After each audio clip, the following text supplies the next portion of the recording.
Good morning. Tanya, the thing I love about talking to an accountancy firm about having childcare in-house is I know you'll have done the figures on it. Yes, that's right. That's right. And it's a little-known fact in on-site childcare facilities that it's actually exempt from fringe benefits tax. So it actually makes the whole concept of providing on-site childcare much more cost-effective, and it also means that the staff get a tax deduction for their childcare. So how expensive is it? Is it a big proposition? Because you're going to have to, physically set it up too. Look, it is.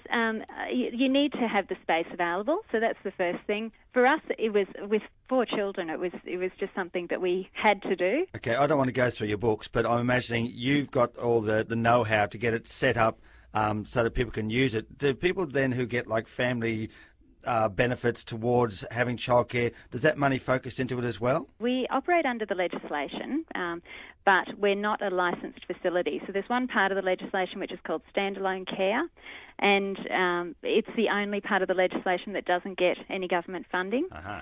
So for us, what we have to use is other means. So I actually subsidise the childcare for my staff. I provide effectively the government subsidy that they don't get. We try to keep it on par with what they would be accessing if it was external childcare for them.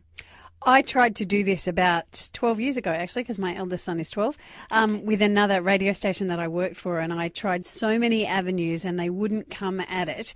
So as someone who is doing it, what are the benefits? It is really great for staff that are wanting to have a career and not to consider that, when they have a baby that, it all finishes. So for us, when we're recruiting staff, they can see that they've got a career path with us regardless of whether they choose to have family in the future, which is really it gives them a sense of security as well in terms of their roles. I really do have great staff retention, so the staff want to stay with us and keep their careers going as they have family. So yeah, it really, for me, it's not a cost, and I think that I actually save a lot of money because I'm not having to go through and be recruiting staff and retraining people and all that lost time when you have turnover of staff. For us, it's just been wonderful. I wish more businesses would actually get out there and do it, because I think then we would actually get the attention and perhaps some government support to help us along.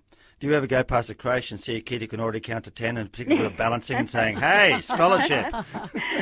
Look, I think my daughter, we also have my elder 2 children come in after school on some days, and my daughter's convinced that she's actually going to take over my business. So she's only 8. So start 'em young. Yeah, that's right.